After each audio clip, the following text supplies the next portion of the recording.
Hello friends, இன்றைக்கி பார்த்தீங்கன்னா Herman garden AVR 2500 இந்த மாடல் உள்ள இந்த ஆம்பிளிஃபையர் தான் நம்ம பார்க்க போகிறோம். இதில் என்ன ப்ராப்ளம் அப்படின்னா, இதில் வந்து பாதி அளவுக்கு சவுண்டு வச்சோம் அப்படின்னாக்கா அதுக்கு மேலே பாதி சவுண்டு தான் ஏறுது, அதுக்கு மேலே சவுண்டு ஏறலை. அதுக்கு மேலே சவுண்டு ஏற்றணும் அப்படின்னா கரகரன்னு இருக்குது, ஒரு ஆடியோ தெளிவு இல்லாமல் இருக்குது. இப்போ இதை தான் இன்றைக்கி பார்க்க போகிறோம்.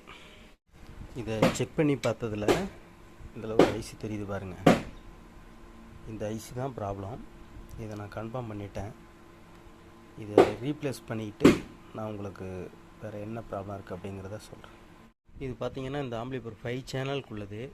5 சேனலுக்கும் 5 ஐசி போட்டிருக்காங்க பாருங்கள். 1 2 3 4 5 ஐசி போட்டிருக்காங்க.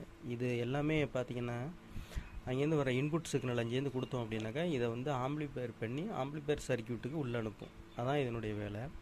இதில் பார்த்திங்கன்னா -15 வோல்ட்டு +15 வோல்ட்டு அப்படி 2 வோல்ட்டுமே பார்த்திங்கன்னா 1வது பின்னில் -15 வோல்ட்டும் 8வது பின்னில் +15 வோல்ட்டும் வரும் இந்த எல்லா ஐசிக்குமே. இதில் பார்த்திங்கன்னா இந்த ஐசி ஷார்ட் ஆனது அப்படிங்கிறதுனால உங்களுக்கு இந்த சேனலுக்குள்ள வால்யூம் ரொம்ப கம்மியாக வந்துட்டு இருந்துச்சு. இதை தான் நம்ம சேஞ்ச் பண்ணியிருக்கிறோம். இப்போ ஹலோ ஃப்ரெண்ட்ஸ், இந்த ஆம்பிளிஃபையர் வேலை முடிஞ்சிச்சு. இப்போ இந்த ஐசி பாருங்கள், உங்களுக்கு நம்பர் தெரியுது அப்படின்னு தெரியல, 2068 அப்படிங்கிற நம்பர் போட்டிருக்கு. இந்த ஐசி தான் நமக்கு ப்ராப்ளம். இதுதான் நம்ம சேஞ்ச் பண்ணியாச்சு. நம்ம இப்போ செட்டை ஆன் பண்ணி பார்ப்போம், என்ன கண்டிஷனில் இருக்குது அப்படிங்கிறத பார்ப்போம். ஹலோ ஃப்ரெண்ட்ஸ், நம்ம இப்போ வேலை முடிஞ்சிருச்சு. செட்டப்பை ஆன் பண்ணி பார்ப்போம். பவர் ரிலீஸ் பண்ணிக்குவோம்.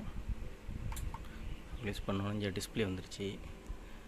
இப்போ வால்யூம் எப்படி இருக்குது அப்படிங்கிறத செக் பண்ணி பார்ப்போம்.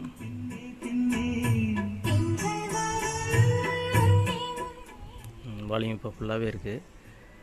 ஓகே ஃப்ரெண்ட்ஸ், இந்த வீடியோ பிடிச்சிருந்தால் லைக் பண்ணுங்கள், ஷேர் பண்ணுங்கள், கமெண்ட் பண்ணுங்கள், சப்ஸ்கிரைப் பண்ணுங்கள். Okay, thank you.